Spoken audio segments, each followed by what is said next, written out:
Hello guys, welcome to Unacademy. मैं हूं Aniket Agarwal and आज हम देखेंगे कि is DM more powerful than SP. तो क्या जो डिस्ट्रिक्ट मजिस्ट्रेट होते हैं वो ज़्यादा पावरफुल होते हैं as compare to IPS officer जो कि एसपी होते हैं, सुपरिटेंडेंट ऑफ पुलिस होते हैं किसी डिस्ट्रिक्ट में, किसी जिले में। तो आज इसी के ऊपर हम चर्चा करेंगे। आगे बढ़ने से पहले मैं आप लोगों से रिक्वेस्ट करना चाहूंगा, इस वीडियो को लाइक कीजिए, कमेंट कीजिए और शेयर कीजिए अपने दोस्तों के साथ। साथ ही हमारे चैनल को सब्सक्राइब कीजिए और बेल आइकन को भी दबाइए ताकि आपको रेगुलर अपडेट्स मिलती रहें। एंड अनअकैडमी का प्लस सब्सक्रिप्शन आप ज्वाइन कर सकते हो, जिसके अंदर आपको 24 महीने के लिए अगर आप प्लान लेते हैं तो आपको 75% डिस्काउंट मिल जाता है और आपको 10% एडिशनल डिस्काउंट मिल जाता है यूजिंग द कोड ANI7। तो आपका टोटल पेमेंट बनेगा 43,200 ओनली फॉर 24 मंथ्स। एंड इसके अंदर आपको घर बैठे बैठे सारी सुविधाएं, सारे लेक्चर जो हैं वो मिलते रहेंगे। इसके और क्या बेनिफिट्स हैं वो हम वीडियो के एंड में डिस्कस करेंगे। साथ ही आप हमारे टेलीग्राम ग्रुप्स को ज्वाइन कर सकते हो to get regular updates and PDFs. तो ये आपको टेलीग्राम के जो नाम है वो नीचे दिए गए हैं। सो अनअकैडमी का टेलीग्राम ग्रुप है UNARTIC, मेरा टेलीग्राम ग्रुप है स्टडी टाइम YT एंड मेरा टेलीग्राम चैनल है अनिकेत सर। तो देखिए, एज वी ऑल नो, जो आईएएस ऑफिसर हैं वो डिस्ट्रिक्ट मजिस्ट्रेट बनते हैं। हमने देखा था, हमने इनका प्रोग्रेशन चार्ट भी देखा था, करियर प्रोग्रेशन चार्ट भी देखा था कि एन नंबर ऑफ इयर्स के बाद, 5 साल, 6, 7 साल या 9 साल की सर्विस के बाद आप डिस्ट्रिक्ट मजिस्ट्रेट बन जाते हो। अलग अलग स्टेट्स में अलग अलग हिसाब है। तो नॉर्मली 7600 से लेके 8700 के ग्रेड वाले जो लोग हैं वो आईएएस ऑफिसर्स डिस्ट्रिक्ट मजिस्ट्रेट बना करते हैं। और आईपीएस के अंदर भी हमने देखा था, सिमिलर सिचुएशन था कि आपके ट्रेनिंग वगैरह के बाद आप एन नंबर ऑफ इयर्स तक असिस्टेंट एसपी की तरह काम करते हैं, उसके बाद डिप्टी एसपी की तरह भी थोड़ा टाइम काम करते हैं एंड उसके बाद आप एसपी बन जाते हैं। और उसके बाद आप अगेन 7600 के स्केल के आसपास होते हैं जब आप सुपरिटेंडेंट ऑफ पुलिस बनते हैं। और इन केस आप सीनियर हो जाते हैं, 8700 भी चले जाते हैं, तो आप एसएसपी बन जाते हैं, सीनियर सुपरिटेंडेंट ऑफ पुलिस बन जाते हैं। तो ये सब हमारे माइंड में क्लैरिटी है। तो जिन लोगों ने ये वीडियो नहीं देखी वो पुरानी वीडियोस अनअकैडमी की प्लेलिस्ट में जाके देख सकते हो। और जो दोनों की रिक्रूटमेंट आईएएस और आईपीएस की वो यूपीएससी करता है और 3 लेवल एग्जाम होता है हमारा, प्रीलिम्स, मेंस और इंटरव्यू, जिसकी हम लोग तैयारी कर रहे हैं। अब आईएएस ऑफिसर जो होता है वो पूरी की पूरी गवर्नमेंट पॉलिसीज जितनी भी हैं जिले के अंदर, डिस्ट्रिक्ट के अंदर, वो सब इम्प्लीमेंट करने के लिए रिस्पॉन्सिबल होता है। हमने देखा भी था आज़ादी के बाद बहुत ज़्यादा जो काम ऐड किया गया था डीएम के ऑफिस पे, डीसी के ऑफिस पे, वो यही था कि आपको गवर्नमेंट ऑफ इंडिया की या गवर्नमेंट ऑफ स्टेट्स की पॉलिसीज को इम्प्लीमेंट करना है ताकि आम लोगों तक, जनमानस तक जो फैसिलिटीज हैं या गवर्नमेंट की स्कीम्स हैं वो पहुंच सके। इस चीज को इंश्योर करना है। तो इसका हमने एग्जाम्पल भी देखा था कि अभी जो आरोग्य सेतु ऐप है कोरोना वायरस के चलते, तो वो भी डिस्ट्रिक्ट एडमिनिस्ट्रेशन को ही कहा जा रहा है, बेसिकली डिस्ट्रिक्ट मजिस्ट्रेट को ही कहा जा रहा है कि वो उस चीज को इम्प्लीमेंट करवाएं और लोगों को जागरूक करें ताकि वो आरोग्य सेतु ऐप को डाउनलोड करें। ऑन द अदर हैंड, अगर हम आईपीएस की बात करें तो आईपीएस की जो प्राइमरी रिस्पॉन्सिबिलिटी होती है वो maintenance of law and order होता है सोसाइटी में। तो उनको ध्यान रखना होता है कि सोसाइटी के अंदर किसी भी तरह के जो एंटी सोशल एलिमेंट्स है वो किसी तरह का क्राइम ना करें, लोगों को हरास ना करें, और जो ओवरऑल सिक्योरिटी है और पीस है सोसाइटी की वो बनी रहे। ऑल्दो अगर हम कहें तो ऊपर ऊपर से डिस्ट्रिक्ट मजिस्ट्रेट का भी काम होता है कि वो enforcement of law and order करें, एनफोर्समेंट का काम उनका भी होता है। तो लेकिन अगर हम ग्राउंड लेवल की बात करें तो ग्राउंड लेवल पे ये काम जो है वो आईपीएस ऑफिसर का होता है, यानी कि एसपी का होता है। तो डीएम आपके सारी तरह के काम कर रहे हैं, जबकि एसपी को एक स्पेशलाइज काम दिया गया है enforcement of and maintenance of law and order का। प्लस आपका जो एडमिनिस्ट्रेटिव काम है पुलिस डिपार्टमेंट का जिले के अंदर, वो भी एसपी करते हैं। इनिशियली हम देखते हैं कि दोनों के दोनों जो लोग हैं वो ट्रेनिंग करते हैं लबासना के अंदर, यानी कि मसूरी के अंदर, Lal Bahadur Shastri national academy of administration के अंदर। और उसके कुछ टाइम बाद जो आईपीएस ऑफिसर्स हैं उनको शिफ्ट कर दिया जाता है हैदराबाद में, जहाँ पे है सरदार वल्लभ भाई पटेल नेशनल पुलिस एकेडमी। तो ये इंपॉर्टेंट डिफरेंस हो जाता है, जबकि आईएएस ऑफिसर्स की जो ट्रेनिंग है वो लबासना में ही कंटिन्यूड रहती है। अगर कंट्रोलिंग अथॉरिटी की बात करें तो अगेन यहाँ पे आपको डिफरेंस देखने को मिलता है, क्योंकि जो आईएएस ऑफिसर्स हैं उनकी controlling authority ministry of personnel public grievance and pensions होती है, जबकि आईपीएस ऑफिसर जो है उनकी controlling authority ministry of home affairs होती है। तो आप होम अफेयर्स के अंडर आते हैं, आपकी रिपोर्टिंग जो है होम अफेयर्स के अंदर होती है, जबकि आईएएस लोगों की रिपोर्टिंग या कंट्रोलिंग अथॉरिटी जो है वो मिनिस्ट्री ऑफ पर्सनल है। तो दोनों ही गवर्नमेंट ऑफ इंडिया के डिपार्टमेंट्स हैं, दोनों ही गवर्नमेंट ऑफ इंडिया की मिनिस्ट्रीज हैं, बट जो कंट्रोलिंग अथॉरिटी है उसमें हमें डिफरेंस देखने को मिलता है। एंड उसके बाद आईएएस ऑफिसर्स के लिए हमने देखा था बहुत ज़्यादा डाइवर्स आपका पोर्टफोलियो होता है, आपको बहुत अलग अलग तरह के काम दिए जा सकते हैं, अलग अलग डिपार्टमेंट्स में, इवन प्राइवेट सेक्टर में भी भेजा जा सकता है। तो ये सब हमने ऑलरेडी देखा था जब हमने देखा था कि आईएएस ऑफिसर्स का क्या क्या कार्यकाल होता है। उसके अंदर हमने देखा था जो प्रेजेंट आरबीआई गवर्नर है शशिकांत दास वो बहुत ज़्यादा जगह पहले ऑलरेडी रह चुके हैं और बहुत अलग-अलग तरह के डिपार्टमेंट्स में उन्होंने काम किया है और गवर्नमेंट ऑफ इंडिया में भी काम किया है, गवर्नमेंट ऑफ स्टेट्स के लिए भी काम किया है और डिस्ट्रिक्ट्स में भी काम किया है। तो आईएएस का जो वर्क एक्सपीरियंस है वो बहुत ज़्यादा डाइवर्सिफाइड होता है, बहुत जगह आपको काम करने का मौका मिलता है। ऑन द अदर हैंड अगर आप आईपीएस ऑफिसर होते हैं तो आपको बेसिकली पुलिस डिपार्टमेंट तक लिमिट कर दिया जाता है। ऑफ कोर्स आपको इंटेलिजेंस विंग्स में भेजा जा सकता है, सीबीआई में भेजा जा सकता है, पर ओवरऑल जो आपका काम है वो पुलिस से रिलेटेड ही काम रहता है। तो आप कह सकते हो कि यहाँ पे एक ही तरह का आपको काम देखने को मिलता है आईपीएस ऑफिसर्स को। On the other hand IAS officer जो हैं, जो डीएम हैं, वो बाद में कहीं पे भी और पोस्टिंग मिल सकती है उनको, कहीं पे भी और तरह के काम वो कर सकते हैं। जबकि जो एसपी हैं हमारे, वो आईपीएस ऑफिसर हैं, इसलिए उनको पुलिस से संबंधित ही काम मिलेगा जब भी मिलेगा, चाहे वो आईजी बन जाए, डीआईजी बन जाए या फिर वो किसी और जगह पे शिफ्ट भी हो जाए। तो अगेन उनका जो काम होगा वो इसी नेचर का होगा जो पुलिस नेचर का काम बोला जाता है। उसका पे एंड पर्क्स की बात करें तो पे ऑलमोस्ट सेम है। हमने देखा था जो प्रोग्रेशन चार्ट था उसके अंदर आईएएस और आईपीएस का जो पे स्केल्स हैं वो लगभग सेम ही है, लेकिन जो प्रमोशंस हैं वो आईएएस की फास्टर है। तो ओवरऑल आप जल्दी जो सैलरीज है, जो हायर पे स्केल्स है वो प्राप्त कर लेते हो। एंड नंबर 2 हमने ये भी देखा था कि पे के अंदर लेवल 18 जो है वो सिर्फ आईएएस ऑफिसर्स के लिए ही रिजर्व्ड है, जो कि कैबिनेट सेक्रेटरी रैंक होता है। तो सिर्फ कैबिनेट सेक्रेटरीज को या उनकी इक्विवेलेंट रैंक या आईएएस ऑफिसर्स को ही मिलता है। आईपीएस ऑफिसर्स लेवल 17 पे लिमिट हो जाते हैं। तो इसीलिए हम कह सकते हैं कि पे का मामला जो है अगेन स्टेट टू स्टेट थोड़ा अलाउंसेस वगैरह डिफर कर सकता है। सिमिलरली कुछ डिपार्टमेंट्स या कॉर्पोरेशन में आपको ज्यादा अलाउंसेस मिलते हैं, कुछ डिपार्टमेंट कॉर्पोरेशन में आपको कम अलाउंसेस मिलते हैं। तो ये चीजें स्टेट टू स्टेट डिफर करती हैं, बट ओवरऑल बेसिक पे की अगर हम बात करें तो वो सिमिलर स्ट्रक्चर रहता है, एक्सेप्ट दैट लेवल 18 पे आईपीएस ऑफिसर्स नहीं पहुंच पाते। एंड पर्क्स की अगर बात करें तो perks again post to post differ करता है। तो सपोज कीजिए अगर कोई आईएएस ऑफिसर है, वो डिस्ट्रिक्ट मजिस्ट्रेट है, तो उसके पास सबसे ज्यादा पावर्स होंगी, कार होगी, सर्वेंट्स होंगे, बॉडीगार्ड्स होंगे, तो उसके पास बहुत ज्यादा पर्क्स होंगी। और वही आईएएस ऑफिसर अगर किसी गवर्नमेंट डिपार्टमेंट में लग जाता है या डेपुटेशन पे किसी कॉर्पोरेशन में लग जाता है, तो उसके जो संसाधन है, जो पर्क्विजिट्स हैं, वो कंसिडरेबली कम भी हो सकते हैं। तो इसीलिए जो पर्क्स हैं आईएएस ऑफिसर्स के, वो शिफ्ट होते रहते हैं कि वो कहाँ पे पोस्टिंग है और किस पोस्ट पे उनकी पोस्टिंग है। अगर वो कहीं पे हेड ऑफ डिपार्टमेंट पोस्टेड है तो उनकी ज्यादा पर्क्स होंगी। अगर वो कहीं पे second head of the department है, उनसे सीनियर आईएएस ऑफिसर कहीं पे हैं, तो जो हेड ऑफ डिपार्टमेंट है, तो उनकी ऑटोमेटिकली जो पर्क्स हैं वो थोड़ी से कम हो जाएंगी। ऑन द अदर हैंड अगर एसपी की बात करें हम, यानी कि आईपीएस ऑफिसर्स की बात करें, तो एसपी की जो पर्क्स होते हैं वो ज्यादातर वेल डिफाइंड होते हैं। तो आपको जैसे कि सिक्योरिटी है वो आपको मिलेगी ही मिलेगी। आप सीनियर होते रहेंगे, आपकी सिक्योरिटी रादर बढ़ती रहेगी। इसी तरीके से जो आपके अन्य पर्क्स हैं, कार्स हो गया या ऑफिशियल जो भी और चीजें होती हैं, वो सब आपको एज इट इज मिलती ही रहती हैं, क्योंकि आपका सेम नेचर का काम है, सिमिलर नेचर का काम है। तो आपको सिमिलर नेचर की पर्क्स जो है वो ऑलरेडी साथ साथ मिलती रहती हैं।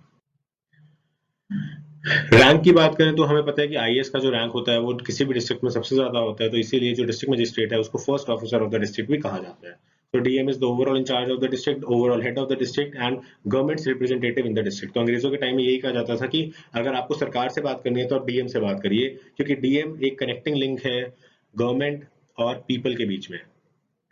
इसीलिए जो डीएम था उसे कनेक्टिंग लिंक माना जाता था गवर्नमेंट और पीपल के बीच में। तो डिस्ट्रिक्ट मजिस्ट्रेट जो है वो ओवरऑल किंग है, ओवरऑल फर्स्ट ऑफिसर है पूरे के पूरे डिस्ट्रिक्ट का।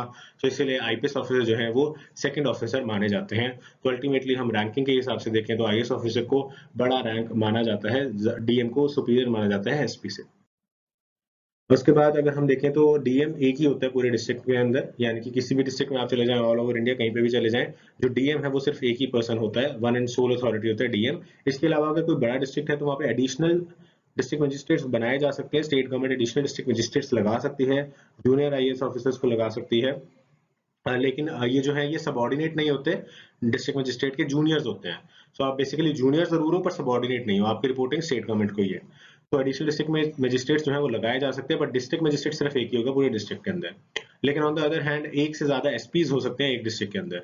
तो कई बड़े डिस्ट्रिक्ट्स आपने देखे होंगे जहाँ पे एक से ज्यादा एसपी लोग जो हैं या एसपी रैंक के जो ऑफिसर्स हैं, आईपीएस ऑफिसर्स हैं, वो काम कर रहे हैं। और जो सीनियर मोस्ट पर्सन होता है उस डिस्ट्रिक्ट के अंदर, बड़े डिस्ट्रिक्ट के अंदर, उसको एसएसपी कहा जाता है, सीनियर सुपरिटेंडेंट ऑफ पुलिस कहा जाता है।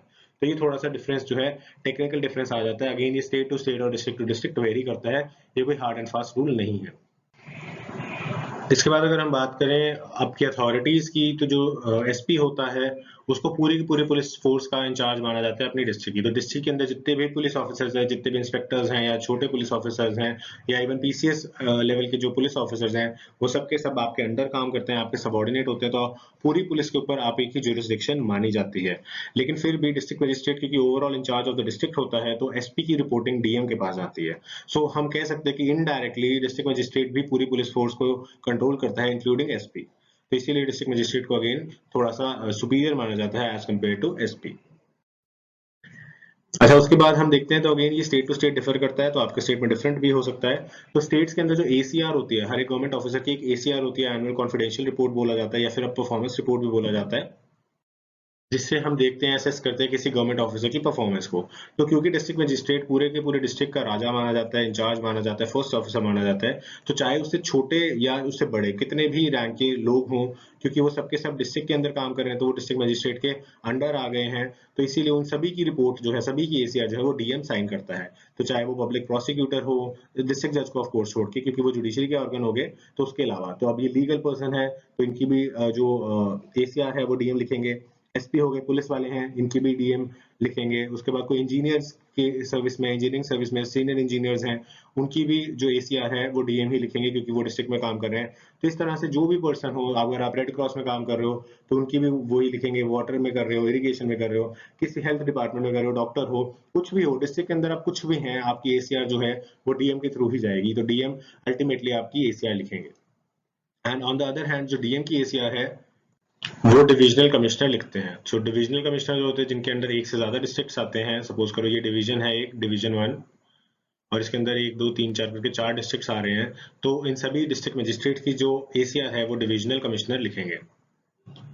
सो इस तरीके से ये चीज भी वेरी करती है कि कौन आपके अल्टीमेटली परफॉर्मेंस रिपोर्ट को असेस कर रहा है, लिख के भेज रहा है। नेक्स्ट आ जाता है कि जो हाईएस्ट रैंक के पुलिस ऑफिसर्स होते हैं, यानी कि आईपीएस ऑफिसर्स होते हैं, जैसे कि डीजीपी बन जाते हैं या आप एडीजीपी बन जाते हैं, तो उसके बाद भी आप होम डिपार्टमेंट के अंदर आते हो। तो आपको पता है कि होम डिपार्टमेंट सबसे ज्यादा इंपॉर्टेंट डिपार्टमेंट माना जाता है किसी भी स्टेट का। तो होम डिपार्टमेंट के अंदर मुख्य रूप से 3 चीजें आती हैं: पुलिस, प्रोसिक्यूशन और जेल्स। तो इसको जेल जुडिशियल डिपार्टमेंट भी बोला जाता है किसी किसी स्टेट में, किसी स्टेट में इसको होम डिपार्टमेंट नॉर्मली बोला जाता है। तो इसके अंदर पुलिस वाले आ जाते हैं, तो डायरेक्टर जो पुलिस का होगा, डायरेक्टर जनरल ऑफ पुलिस होगा, वो होम के नीचे आएगा। डायरेक्टर या डायरेक्टर जनरल प्रोसिक्यूशन होगा, वो भी होम डिपार्टमेंट के नीचे आएगा। और सिमिलरली जो डायरेक्टर जेल्स होगा या डायरेक्टर जनरल जेल्स होगा, वो भी होम डिपार्टमेंट के अंदर आएगा। एंड होम डिपार्टमेंट को नॉर्मली होम सेक्रेटरी हेड करते हैं, जो कि एक आईएएस ऑफिसर होते हैं, और हो सकता है कि उनका कार्यकाल इन तीनों से ही कम हो।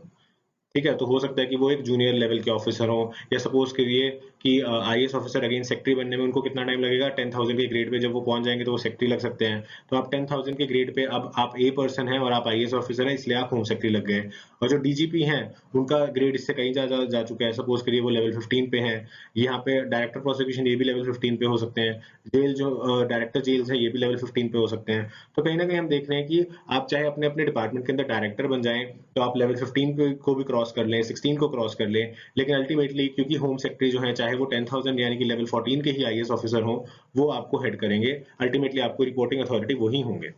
सो ये चीज हमें देखने को मिलती है। अगर आप आईएएस बन जाते हैं तो आप ज्यादातर हेड ऑफ डिपार्टमेंट होते हो, और आप कंट्रोलिंग एडमिनिस्ट्रेटिवली कंट्रोलिंग अथॉरिटीज होते हो बहुत सारे डिपार्टमेंट्स के। तो सेम चीज यहाँ पे पुलिस पे भी अप्लाई होती है। नेक्स्ट आ जाता है कि अगर आईएएस ऑफिसर के खिलाफ कोई केस हो जाता है, तो उस टाइम पे आईपीएस ऑफिसर्स की जो वैल्यू है वो बढ़ जाती है, क्योंकि उसके बाद जो भी पुलिस ऑफिसर होगा, आईपीएस ऑफिसर होगा, एसपी होगा, या फिर सीबीआई में अगर काम कर रहा है वो आईपीएस ऑफिसर, तो ये जो है इन्वेस्टिगेट कर सकते हैं उस केस को जो आईएएस ऑफिसर्स के खिलाफ चल रहा है। और जो उस डिस्ट्रिक्ट का पब्लिक प्रोसिक्यूटर होगा वो उसको प्रोसिक्यूट कर सकता है। एंड उस डिस्ट्रिक्ट का जो डिस्ट्रिक्ट जज होगा या सीबीआई जज होगा, अगेन सीबीआई का केस तो सीबीआई वाले जज होंगे, तो वो उनको पनिश भी कर सकते हैं। तो अगेन अगर आपके खिलाफ केस हो जाता है, तो फिर आपकी जो सारी रेपुटेशन है या लेवल्स हैं, वो सब चीजें ऑटोमेटिकली डाउन हो जाती है। तो उसके बाद आप एक नॉर्मल ऑर्डिनरी पर्सन बन जाते हो लॉ की नजर के अंदर। एंड उसके बाद आपके साथ पब्लिक प्रोसिक्यूटर, पुलिस, जजेस सब उसी तरह से बिहेव करेंगे जैसे किसी और एक्यूज के साथ किया जाता है। ऑल्दो आप एक्यूज हैं, आपको इनोसेंट माना जाएगा जब तक आपकी गिल्ट प्रूव नहीं होती, लेकिन आपका जो स्पेशल ट्रीटमेंट है कहीं ना कहीं वो यहाँ पे लैप्स हो जाता है, स्पेशल ट्रीटमेंट आपको नहीं मिलता। तो कंक्लूजन हम क्या कर सकते हैं? तो अगेन कंक्लूजन में हम यही कह सकते हैं कि अगेन जो डिस्ट्रिक्ट मजिस्ट्रेट हैं वो ज्यादा पावरफुल है than SP, specially in the districts. And overall भी अगर हम देखें तो आईएएस ऑफिसर्स जो है वो ज्यादा powerful as compare to IPS officers. लेकिन दोनों ही अगर अच्छे से कोऑर्डिनेशन में काम करते हैं तो कंट्री की डेवलपमेंट के लिए बहुत ज्यादा अच्छा होता है, और कंट्री की डेवलपमेंट, जिले की डेवलपमेंट अच्छे से हो पाती है। तो अगेन आप लोग एस्पिरेंट्स हैं, तो आप लोग भी जो भी बनना चाहते हैं, आईएएस बनना चाहते हैं, आईपीएस बनना चाहते हैं, तो आप लोग भी अच्छे से काम करेंगे, अच्छे से कोऑर्डिनेशन में काम करेंगे, तो आप अपने जिले की डेवलपमेंट कर सकते हो, और ओवरऑल अपने स्टेट की डेवलपमेंट कर सकते हो, देश की डेवलपमेंट कर सकते हो। तो इसीलिए दोनों ऑफिसेस को आपस में हार्मनी रखनी चाहिए। तो हम कई बार न्यूज़ में देखते हैं कि डीएम और एसपी के बीच में झड़प हो गई, या दोनों के अंदर कोई किसी तरह का स्टेटस प्रॉब्लम चल रहा है या कुछ चल रहा है, तो इस तरह की चीज़ें आपको न्यूज़ में दिखती रहती हैं। तो वो चीज़ें कहीं न कहीं हमारी एडमिनिस्ट्रेशन के लिए बुरी हैं, और हमारे एथिकल वैल्यूज़ भी खराब होते हैं, और हमारी सिविल सर्विस का नाम भी इससे बदनाम होता है। तो इसीलिए दोनों ही ऑफिसेस को, बहुत इंपॉर्टेंट ऑफिसेस हैं किसी भी ज़िले के, तो दोनों ही ऑफिसेस को हार्मनी में रहना चाहिए, कोऑर्डिनेशन में रहना चाहिए, ताकि ओवरऑल डेवलपमेंट हम कर सकें किसी भी एरिया की। तो लास्टली मैं आप लोगों को कुछ बेनिफिट्स बता दूं जो आप अगर अनअकैडमी का प्लस सब्सक्रिप्शन लेते हो तो आपको मिलेंगे, और जो कि बहुत ही नॉमिनल प्राइस पे है, जैसे मैंने आपको बताया था। तो सबसे पहला बेनिफिट तो है कि आप अपने फेवरेट टीचर से सीख सकते हो, यानी कि जो भी आपको टीचर पसंद है, जो भी एजुकेटर आपको पसंद है, जो भी शिक्षक आपको पसंद है, उसी से आप सारे सब्जेक्ट्स जो है वो कर सकते हो। तो आपके पास चॉइस ऑफ टीचर्स मिल जाता है, क्योंकि अगर आप ऑफलाइन कोचिंग पे जाते हैं तो सपोज कीजिए वहाँ पे आपको पॉलिटी के टीचर अच्छे लगे लेकिन इकोनॉमिक्स से अच्छे नहीं लगे, तो आपके पास स्विच करने का ऑप्शन नहीं होता। तो यहाँ पे आप अपने फेवरेट टीचर से सीख सकते हैं, और बहुत सारे ऑफलाइन टीचर्स भी हमारे अनअकैडमी प्लस प्लेटफॉर्म पे पढ़ाते हैं, जैसे कि मृणाल सर खुद पढ़ाते हैं, तो उनसे अच्छा आपको इकोनॉमिक्स कौन पढ़ाएगा। तो इस तरह से आपके पास चॉइस ऑफ टीचर्स हो जाती है। सेकेंडली, आपके लिए डेडिकेटेड डाउट क्लियरिंग सेशंस लगाए जाते हैं, ताकि अगर आपका कोई भी डाउट है तो आप वहाँ पे क्लियर कर सको। उसके लिए शेड्यूल होता है, आप अपने डाउट्स लिख के दे सकते हैं, और आपके जो टीचर्स हैं वो आपके डाउट्स को क्लियर करते हैं। तो आपका on the spot doubt clear हो जाता है, जिससे कि काफी ज्यादा बेनिफिट रहता है आपको चीजों को समझने में और याद रखने में। थर्ड, अगर मैं प्लस पॉइंट बताऊं तो एक सब्सक्रिप्शन के अंदर आपको अनलिमिटेड एक्सेस मिलता है। यानी कि अगर आपने सपोज कीजिए आज पब्लिक एडमिनिस्ट्रेशन ऑप्शनल का पढ़ना, लेकिन आपको लगा नहीं मुझसे ये नहीं होगा, मैं एंथ्रोपोलॉजी ऑप्शन लेना चाहता हूँ, तो आप उसको भी स्विच कर सकते हो। तो आपको अनलिमिटेड एक्सेस मिलता है पूरी अनअकैडमी की लाइब्रेरी का। तो आप मल्टीपल टीचर से सेम कोर्सेज देख सकते हैं, और आप अदर अलग अलग सब्जेक्ट्स को भी देख सकते हैं, जिससे कि अगर सपोज कीजिए अगर आप दो ऑप्शन के बीच में कंफ्यूज हैं, तो आप दोनों ऑप्शन को स्टडी करके देख सकते हो, और उसके बाद अपना मन जो है वो पक्का बना सकते हो। तो आपको उसके लिए कोई एक्स्ट्रा पेमेंट नहीं देना होता, एक ही सब्सक्रिप्शन में आपका सब कुछ चलता रहता है। नेक्स्ट जो फोर्थ पॉइंट है वो है कि आपको रियल टाइम इंटरेक्शन मिलता है टीचर्स के साथ। तो आपका बिल्कुल live one two one classes होती हैं, जैसे कि आपके सामने ही टीचर्स बैठे हों, तो आप अच्छे से उसी समय, वास्तविक समय पर बातचीत कर सकते हो अपने शिक्षकों के साथ। फिफ्थ पॉइंट की अगर मैं बात करूँ तो आपको अनलिमिटेड टेस्ट सीरीज मिलती है, यानी कि आपको डेली एमसीक्यूज की भी टेस्ट सीरीज मिल जाएगी। उसके बाद आपको प्रीलिम से पहले के लिए प्रीलिम बूस्टर टेस्ट सीरीज भी मिल जाएंगी। आपको पर्टिकुलर टॉपिक से रिलेटेड टेस्ट सीरीज भी मिल जाएंगी। तो आपको हर तरह की अनलिमिटेड टेस्ट सीरीज हमारे प्लेटफॉर्म पे उपलब्ध होती हैं, और इसके अलावा हर एक टेस्ट सीरीज के और हर एक थ्योरेटिकल चैप्टर के भी आपको पीडीएफ के रूप में नोट्स दिए जाते हैं, जिससे कि आप देख सकते हो, जिससे कि आप अपनी रिवीजन कर सकते हो आसानी से। आपको खुद से नोट्स बनाने की जरूरत नहीं पड़ती, आप उसको डायरेक्टली अपने फोन में या टैब में पढ़ सकते हो, या फिर आप प्रिंट भी निकाल सकते हो। सिक्स पॉइंट की अगर मैं बात करूँ तो इसके अंदर आपका पूरा सिलेबस कवर किया जाएगा। बहुत बार ऐसा होता है कि आप ऑफलाइन कोचिंग्स के अंदर जाते हैं, लेकिन आपका कोई ना कोई सब्जेक्ट या कोई ना कोई पोर्शन जो है वो कह देते हैं खुद से कर लो, या फिर नहीं हो पाएगा, जिसके कारण फिर आपका वो काम रह जाता है। आपको अनअकैडमी पे इस तरह की कोई भी असुविधा नहीं होगी। आपका यहाँ पे पूरा सिलेबस जो है वो कवर किया जाता है। डेली क्लासेस होती हैं, टाइम टू टाइम क्लासेस होती हैं, और बहुत सारे ऑफलाइन कोर्सेज भी बना चुके होते हैं, जिसको आप एक्सेस कर सकते हो अगर आपको किसी चीज़ में कोई डाउट रह जाए तो। एंड लास्टली अगर मैं बात करूँ तो आप सारी की सारी वीडियोस को डाउनलोड करके रख सकते हो अपने पास, और वॉच कर सकते हो ऑफलाइन। यानी कि सपोज कीजिए आप किसी ऐसे एरिया के अंदर रहते हैं जहाँ पे इंटरनेट नहीं चल रहा, या जैसे अभी साइक्लोन आया था तो उड़ीसा के जो एरियाज हैं वहाँ पे इंटरनेट अफेक्ट हो गया। तो इस तरीके से अगर आपको कोई भी नेचुरल कैलेमिटी हो जाती है, या आप किसी भी और रीजन से आप इंटरनेट को एक्सेस नहीं कर पा रहे हैं, तो आप अपनी सारी की सारी वीडियोस को, जो भी आपके रिलेवेंट टॉपिक्स हैं, उनको डाउनलोड करके रख सकते हो, और आप जब चाहें उन्हें ऑफलाइन देख सकते हो, जिससे कि अगेन आपका बहुत ज़्यादा टाइम बच जाता है, और आपका अगेन आप पूरा का पूरा जो आपका स्टडी का टाइम टेबल है वो अफेक्ट नहीं होता, वो यूं का यूं चलता रहता है।